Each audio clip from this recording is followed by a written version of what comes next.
Bonjour Thierry, comment ça va? Oh, mon ami Xavier, mais c'est incroyable. La technologie, quoi. Oui, À oui. quelle Alors attends, parce distance? que j'essaye de mettre comme on avait dit là. Alors attends, ça doit être comme ça. Non, c'est pas comme ça, c'est comme Ouais, ça. c'est très, Ah, ouais, j'arrive c'est pas à pas mal l'enlever comme maintenant. ça, voilà.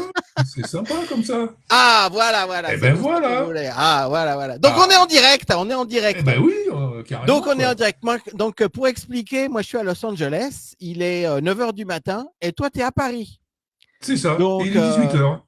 ouais, donc c'est pour ça que la technologie, c'est super bien parce que bon, je sais que ça fait des années quand même que ça existe, ça fait 3 4 ans quoi. Mais bon, ce qui est vraiment bien, c'est qu'on puisse se retrouver comme ça et être en direct et puis surtout parler du skate parce que c'est quelque chose que tous les deux on adore depuis qu'on est tout petit quoi. Alors, donc on est en direct. Donc plusieurs choses. Ce que je voulais dire, c'est que vous pouvez commenter, vous pouvez dire que vous nous aimez un petit peu, beaucoup, énormément, à la folie. Vous pouvez également nous poser des questions, surtout à Thierry, si vous avez des questions à poser à Thierry sur toute sa vie dans le skateboard. Et il a vraiment des tas de choses à raconter. Alors ça va durer qu'une demi-heure, donc on va pas pouvoir tout raconter, non? Mais on va vous raconter des choses que peut-être vous n'avez jamais connues, vous n'avez jamais entendues. Et si vous voulez savoir la suite, bah, il y a son livre qui est là, qui s'appelle Les Mémoires du skate par Thierry Dupin. Normalement, il y a le titre qui est affiché en dessous là. Alors, on va commencer. Est-ce qu'on est d'accord? Ben moi, je suis OK. Ok. Allons-y. Alors, Thierry, premièrement, raconte-moi comment tu as connu le skate depuis le tout début. Comment j'ai connu, mais déjà, pourquoi ça m'est venu à l'idée, en fait? Euh, Disons que j'étais le roi de la glisse sur les plaques verglacées l'hiver. À l'époque, on avait des vrais hivers et on faisait des concours de glissade. Et c'est comme ça que j'ai vu que j'étais goofy. Et un jour, à Biarritz, j'ai vu sur la grande plage un petit essaim de roll surfeurs, dont certains se reconnaîtront, bien évidemment, qui s'amusaient à courir pour sauter sur leurs planches, casse-gueule à l'époque, hein. Alors je vous dis pas, parce que c'était des roues en terre cuite, en ferraille, ou en caoutchouc, le bruit du sable sur le carrelage de la grande plage, c'était atroce pour les oreilles. Il y avait les petits vieux qui étaient sur le banc, qui poussaient des jurons. Eux, ils voulaient épater les filles parce qu'ils voulaient sauter les deux marches à tout prix qui donnaient sur le grand prom noir près des glaciers. Et c'est comme ça que bah, j'ai pris le virus, en fait. J'ai dit, mais c'est génial ce truc-là. Pas besoin d'attendre l'hiver pour faire des glissades sur les plaques de verglas. Ouais, Et bah, je me suis pris au jeu, il me fallait absolument un skateboard, quoi. ouais. Et bah, à cette époque-là, là on est en 74-75, à part les roll surfers de la fin des années 60, à partir de 63, quand c'est arrivé à Biarritz, parce qu'effectivement, Biarritz, faut pas l'oublier, c'est le berceau du skateboard français. Ouais, Tout ouais, est parti de là-bas. ouais, ouais. Oui, Et tout le monde croit que c'est parti du Trocadéro et en fait le mais Trocadéro non, ça a été mais un non, point non, très non. important, mais l'origine c'est vraiment Biarritz. Toi tu faisais pas du surf. Du tout, c'est Ouais, ça. donc toi tu es venu au skate directement par le skate. Voilà, c'est ce qui est paradoxal parce que, enfant du Pays Basque, voyant les surfeurs, moi j'allais au club Mickey sur la plage avec ma soeur, on était petits, les parents ils nous laissaient le matin, ils nous récupéraient le soir. On voyait bien les surfeurs, mais quand j'ai des surfeurs, trois ou quatre, c'était vraiment les balbutiements, c'était les tontons surfeurs. Ouais, On n'y prêtait pas trop attention, quoi. ouais les Puis c'est tontons un jour, surfeurs, ouais. effectivement, en promenant le long de la plage, que le crissement de ces roues m'ont interpellé, et c'est comme ça que j'ai absolument mordu le truc et j'ai voulu vraiment m'y mettre, quoi. Ouais. Alors avant les années 70, il y avait déjà eu une toute petite époque du skate en France avec les frères de René. Tu te souviens de ça ou t'as eu à l'époque où tu as commencé, tu avais eu connaissance de ça ou pas? Quand j'ai commencé, pas tout de suite, tout de suite. Ouais. C'est à la suite de ma rencontre avec Arnaud de René au phare, parce que les spots mythiques de ce berceau, c'était le phare, hein, la pointe Saint-Martin, avec une belle descente. Mhm. On faisait remorquer pour les voitures pour remonter. Mais déjà, avec ces engins-là, comme c'était pas très manœuvrable, il fallait être très prudent. Pour dire que un skate, plutôt un roll surf posé dans la pente, n'avançait pas. Il fallait vraiment courir et sauter dessus pour prendre de la vitesse. Et donc, Donc à l'époque, bon, toi tu parlais du phare et je sais que le phare, ça avait une pente qui était plus ou moins la même que la pente du Trocadéro. C'était même un peu plus rapide, non? Oui, elle était un peu plus raide. Oui, oui, exact. Bon, l'inconvénient, c'était le tourisme, hein, les voitures qui montaient, qui descendaient. Il fallait vraiment faire attention. On se donnait le taux de départ. On était à deux. J'ai démarré avec un ami d'origine américaine qui était sur Biarritz. Voilà, c'était assez épique quand même. Et c'est là que j'ai rencontré Arnaud Dronet qui m'a raconté toute l'histoire. Voilà, puis au fil du temps, j'en ai appris, j'en ai appris. J'ai rencontré forcément Joe Moraes, qui était le seul surf Mhm. shop de l'époque qui Ouais. vendait des planches à roulettes, hein. Donc, toutes ces histoires, je m'en suis abreuvé, on va dire. Oui. Voilà. Alors, Joe Morez, moi, j'ai une histoire à raconter. Donc, quand le skate a commencé, on a été également chez Joe Morez pour acheter du matériel, quoi. Et lui, il vendait donc du matériel de surf parce que c'était un surfeur à la base. Et il avait aussi un petit peu de skate. Et nous, on était jeunes, quoi. On devait avoir, je sais pas moi, 8, 10 ans, quelque chose comme ça, quoi. Et Joe Morez, déjà, il était pas jeune, il était déjà un petit peu plus âgé, quoi. Et il nous avait dit que lui, il vendait du bon matériel, il vendait pas des t-shirts pour aller faire le joli cœur sur la grande plage. Et avec toute ma famille, c'est resté parce que c'est vraiment l'histoire de Joe Morès, quoi. Il vendait pas des produits pour aller faire le joli cœur sur la grande plage, quoi. Tu vois. C'est Il ça, vendait vraiment des bons produits, quoi. un vrai impuriste, hein. Déjà, le look altier, musclé, bronzé, cheveux décolorés par le sel, le soleil. Il respirait la passion, cet homme-là, hein. Ouais, Moi, un ouais, grand, grand respect, hein. ouais. Alors, la grande plage, le phare, est-ce qu'il y avait un autre endroit à Biarritz où tu faisais du skate? Alors, c'est venu, pas tout de suite, tout de suite.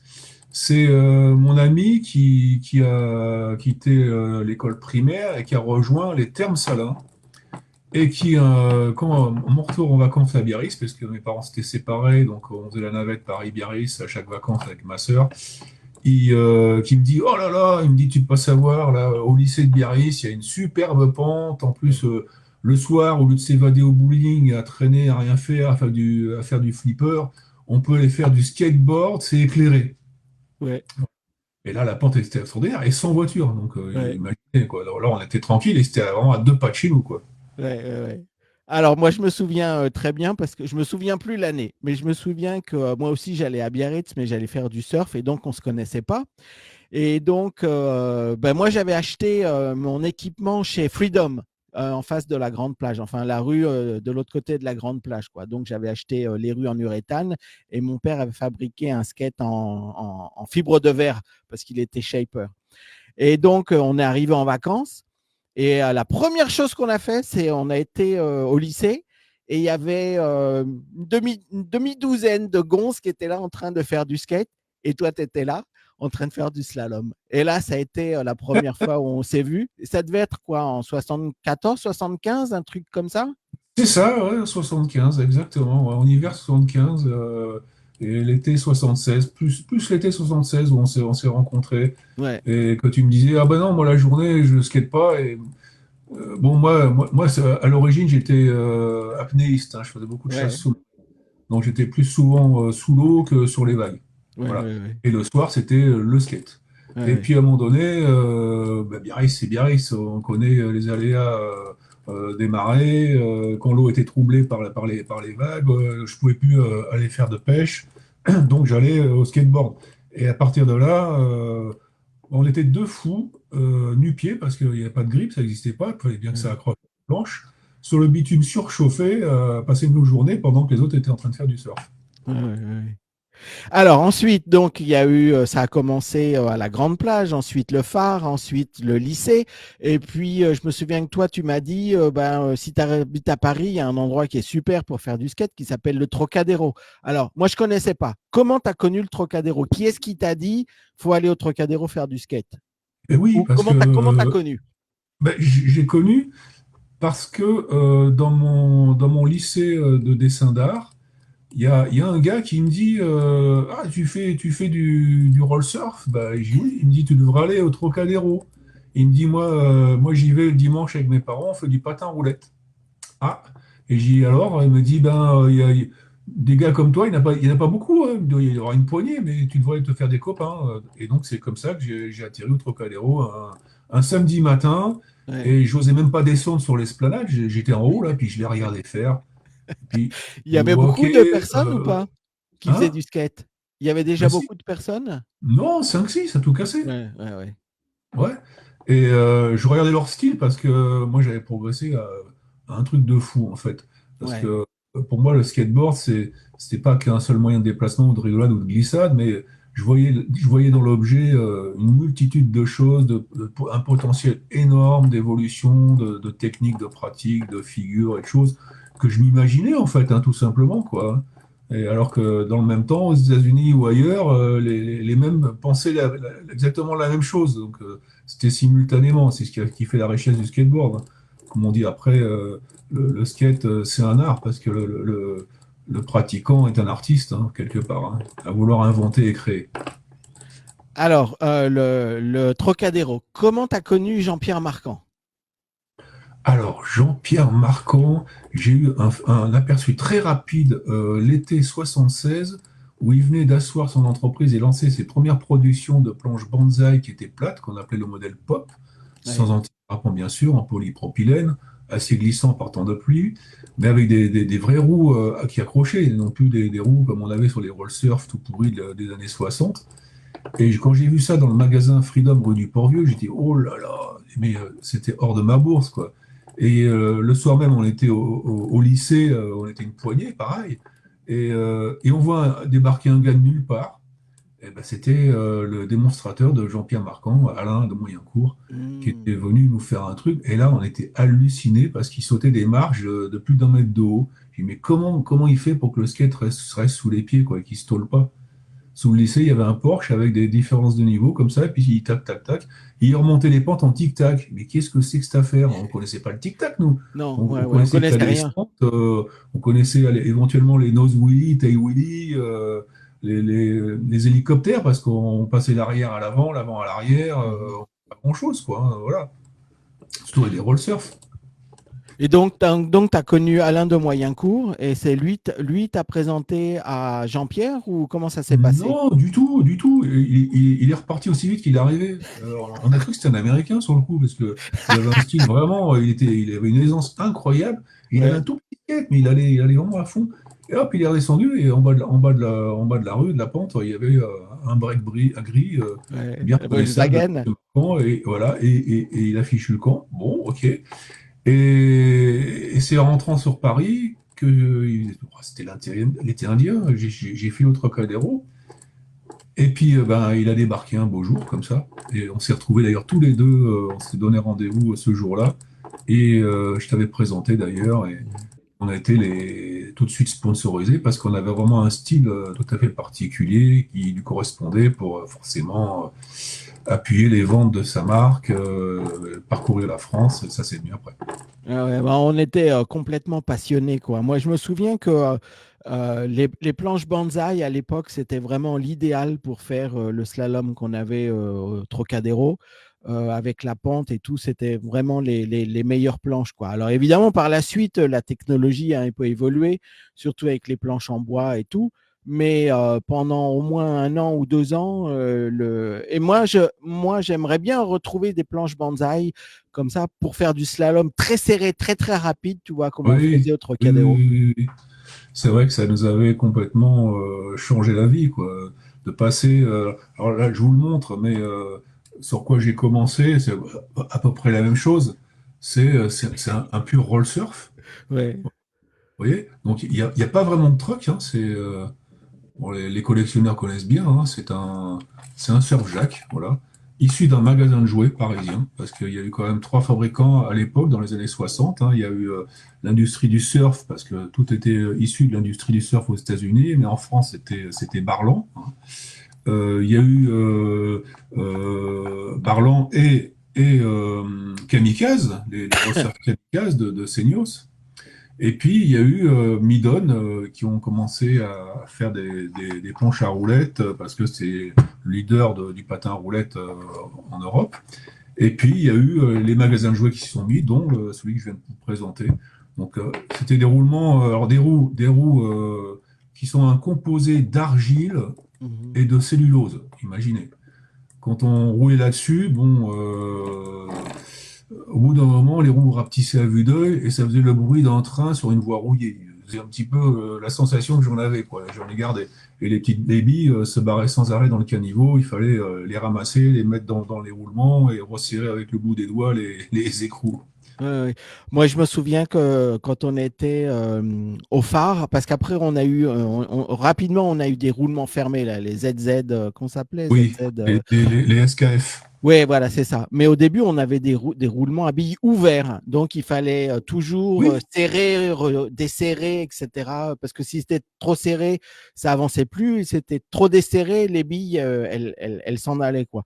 Et donc, on allait vraiment très vite, quoi, à l'époque, surtout pour Ah des oui. roulements à billes. Mhm. Et moi, je me souviens que toutes les 10 minutes, j'avais une roue qui se barrait et j'étais obligé de courir après les roulements à billes. Ah, Et quand je raconte ça, les gens me disent oh, on se rappelle pas de ça. Mais moi, je me souviens très très ah bien. Et oui, je pense oui, qu'à oui. toi aussi, ça t'est arrivé plusieurs fois, non?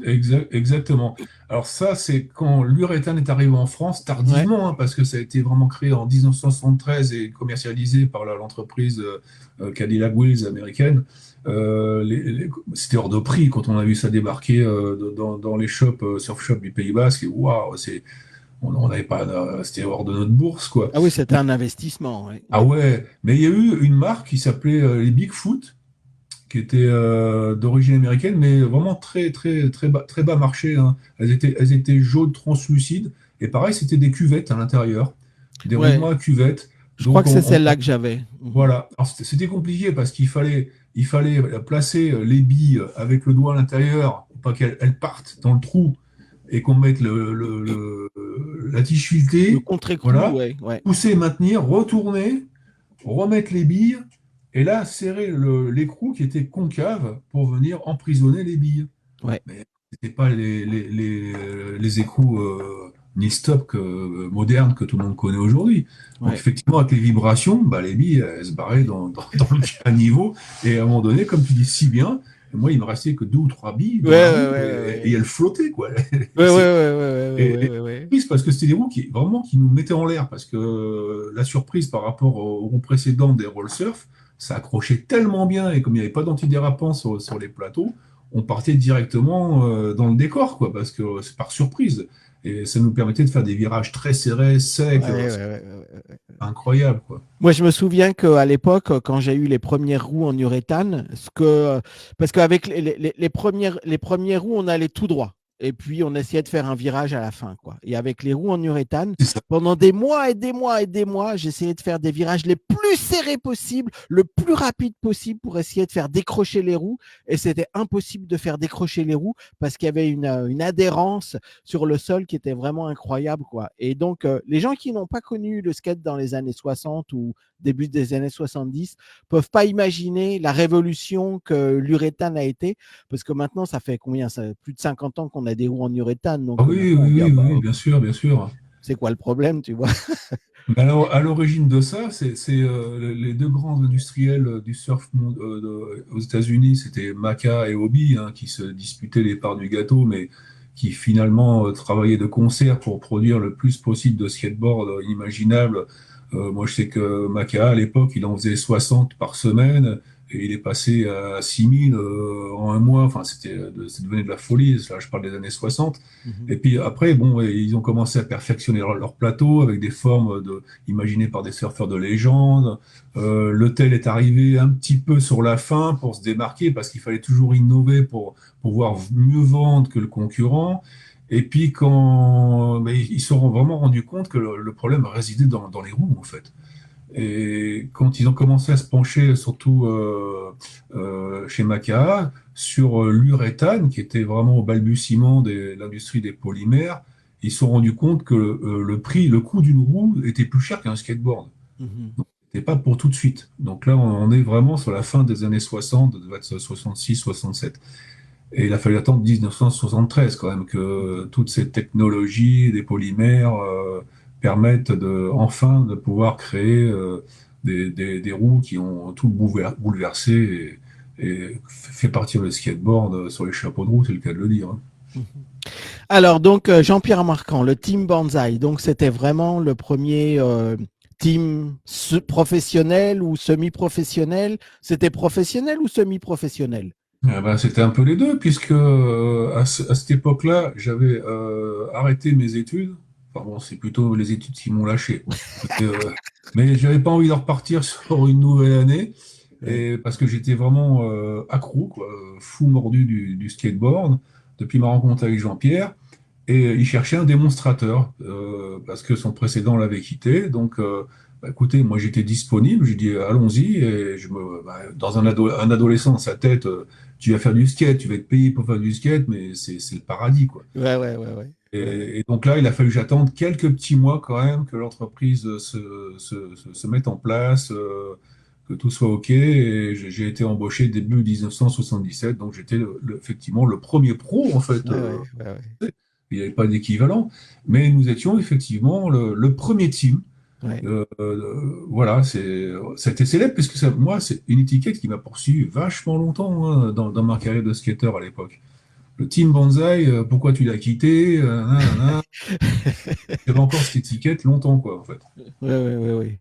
Euh, on a fait des choses incroyables avec le team Banzai et moi je me souviens que bon, on allait dans la Volkswagen de Jean-Pierre, on était derrière tassés et je me souviens une fois on a été à une compétition soi-disant européenne à Zurich, non? Oh là là, Euh, oui. Alors vas-y, raconte-moi un petit peu ce qui s'est passé, c'est quoi cette épopée Aïe, aïe, parce aïe. que ça vraiment c'est un truc absolument incroyable. Là, bon, on grille quelques petites étapes historiques, mais c'est pas grave. Ceux qui sont fans vont retrouver toutes ces informations-là dans l'ouvrage, parce que vraiment, oui, oui, exactement. Je ne laisse rien au hasard. Hein. Comment c'est venu déjà avant d'enchaîner sur Zurich tout gamin, j'étais assez solitaire de nature et j'avais mon petit journal intime, hein, bon, ça n'existe plus chez les filles, on va dire, mais non, c'est pas vrai, parce que moi, je faisais mes petits rapports journaliers. C'est pour ça que j'ai encore la mémoire vive et que tous ces écrits que j'ai retrouvés un jour, je me dis, waouh, il va bien falloir faire quelque chose, quoi. Et les années vont passer. Donc, on va y revenir. Donc, oui, Zurich, c'était assez incroyable parce que nous sommes partis la journée, on montait des skateboards. C'était pas encore industrialisé avec des manutentionnaires, avec des gros hangars. C'était dans un tout petit atelier à Fontenay-sous-Bois. On descendait les cartons dans une petite allée sous verrière pour rejoindre la cour derrière et le petit local. Dans cette petite descente qui roulait super bien, hein, c'était notre petit indoor à nous, hein. C'était bordé de pots de fleurs et le Mm. propriétaire, il venait voir de temps en temps si on lui pétait pas les pots de fleurs parce que ça arrivait quand même, ça arrivait souvent. Mais c'est vrai qu'un skateboard est très pratique. Qui n'a pas déménagé un frigo sur un skateboard? Ouais, ouais, ouais, ouais. Et on montait des planches en quinconce jusqu'au plafond, hein. On passait des journées où on en montait près de 1000, hein. On était à 3 ou 4. Ils avaient embauché une jeune femme aussi pour nous aider. Et un jour, le team était au complet dans cet atelier et nous voilà partis de nuit, en soirée, sur la route de Zurich.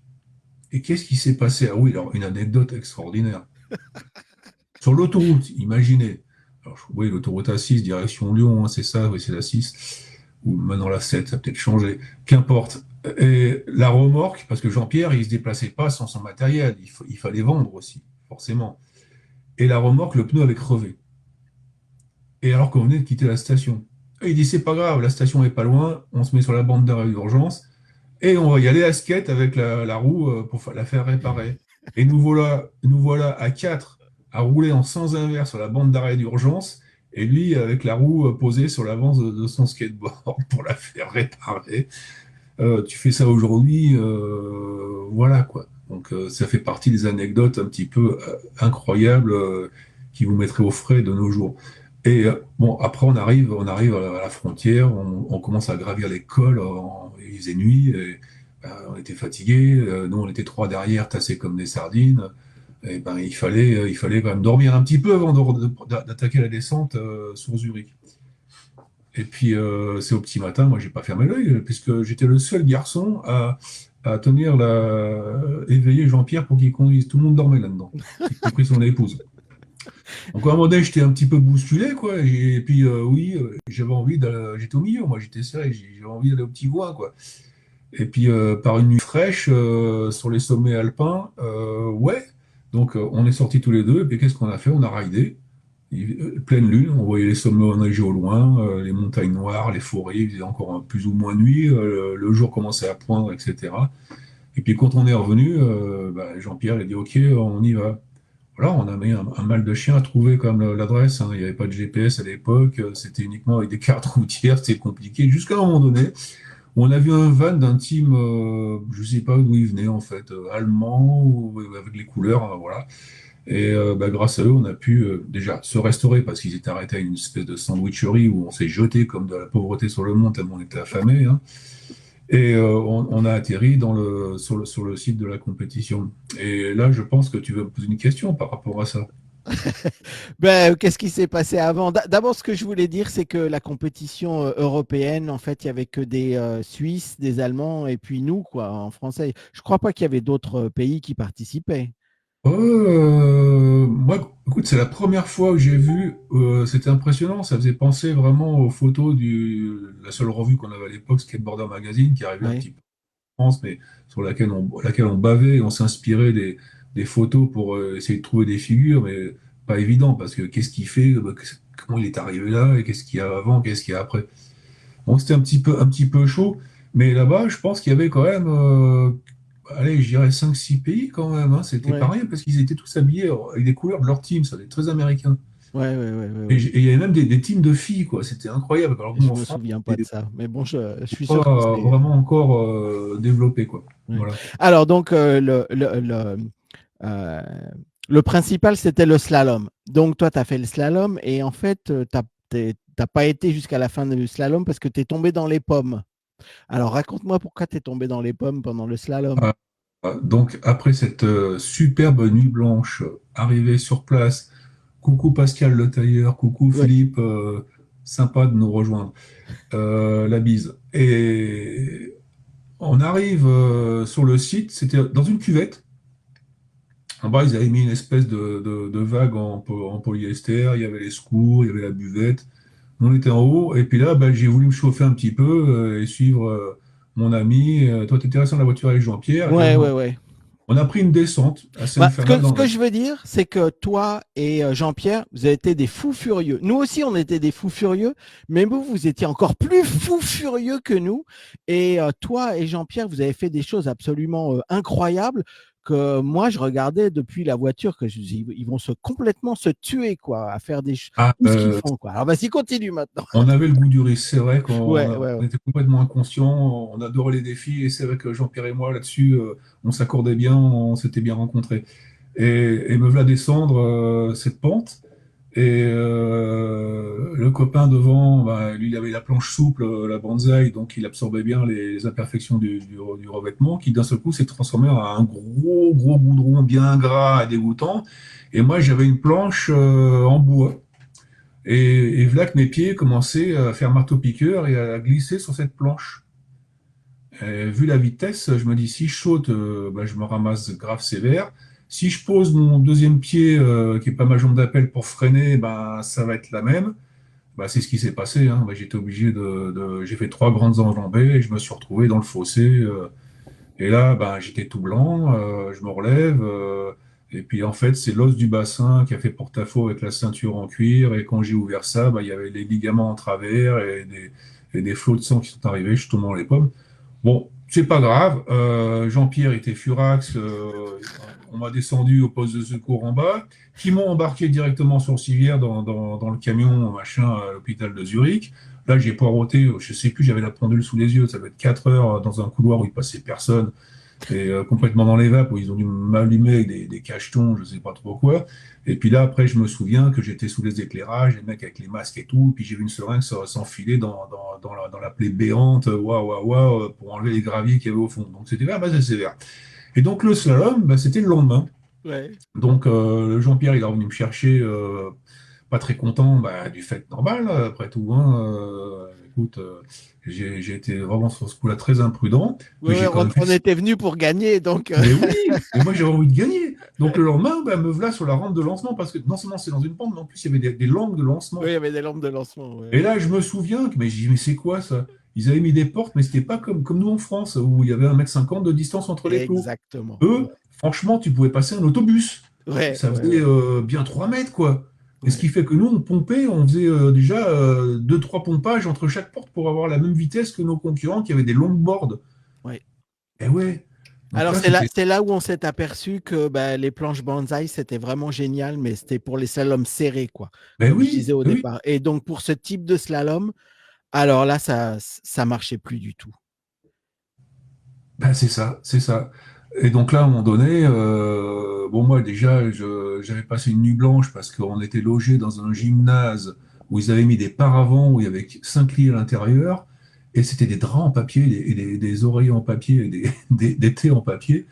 Et j'ai pas dormi de la nuit tellement j'avais mal, j'ai chopé de la fièvre et tout, avec ma plaie béante, avec mes points de suture. Je sais plus combien j'avais de points de suture, une trentaine, un truc, c'était quand même pas mal, hein, c'était super, hein.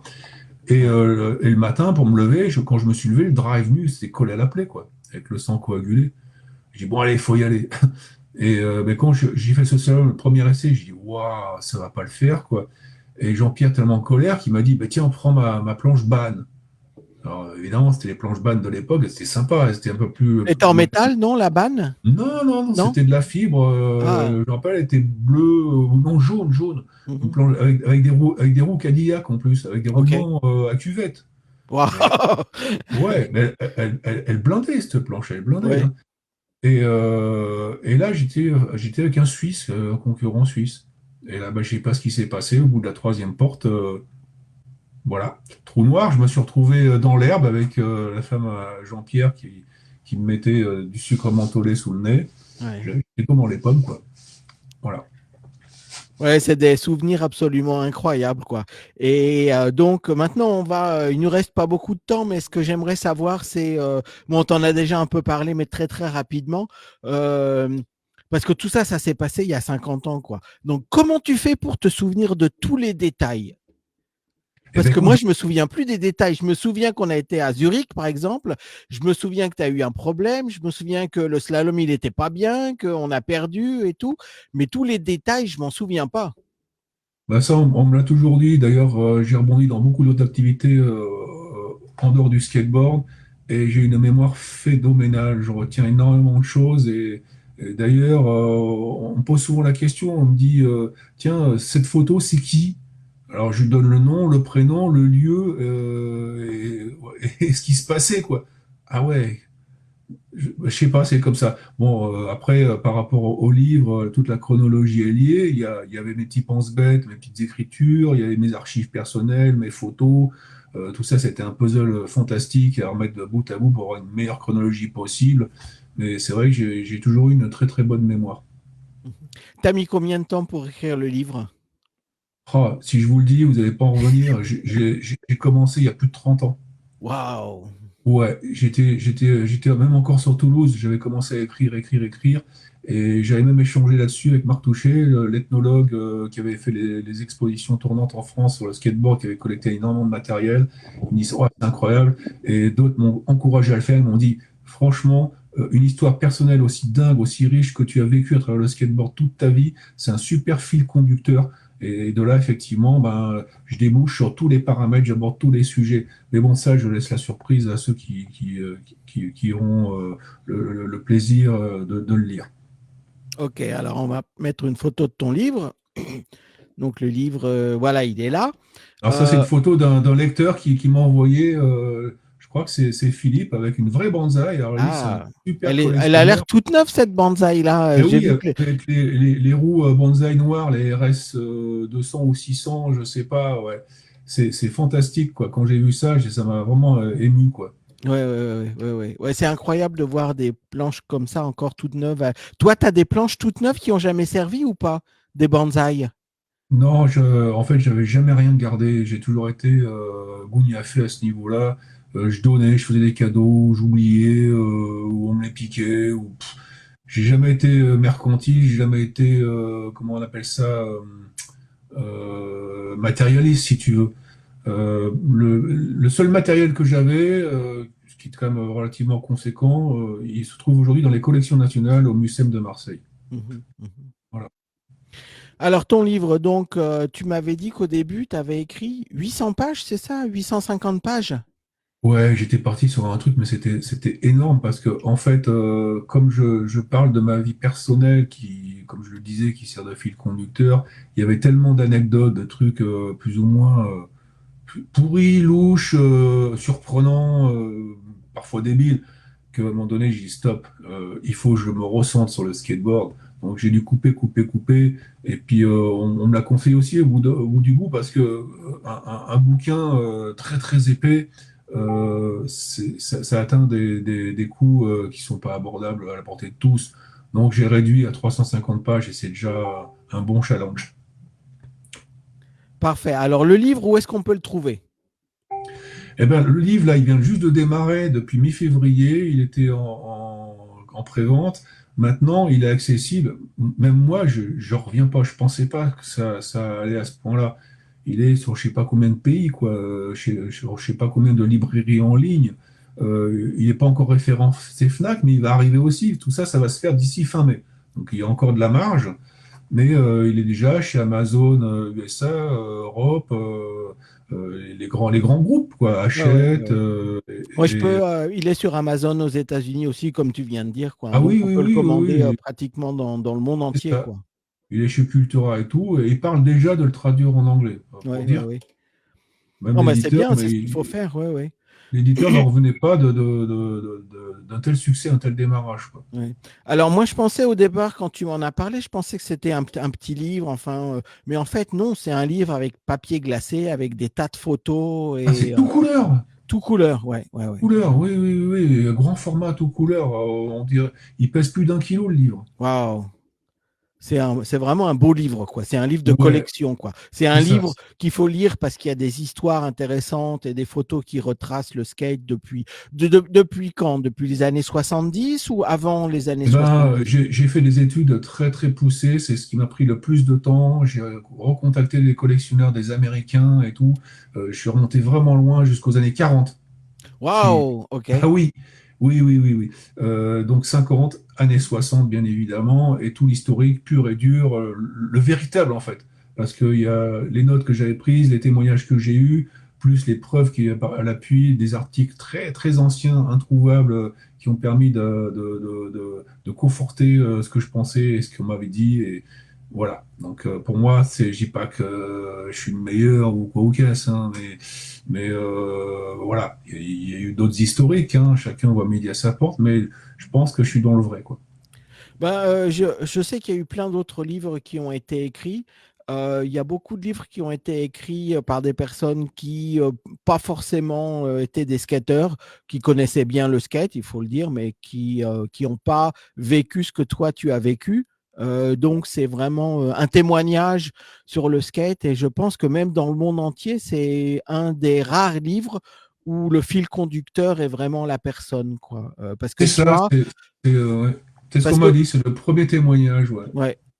Parce qu'il y Parce a plein de livres qui ont qu'habituellement, été écrits, enfin, surtout aux États-Unis, quoi. ouais, Par des gens, surtout par des oui, journalistes, des photographes de skate ou des gens qui faisaient du skate, mais quelqu'un comme toi qui a été sur le devant de la scène pendant plus de 10 ans, quoi, entre les années 70 jusqu'à, comment ça s'appelle cette émission que tu avais faite avec. Euh,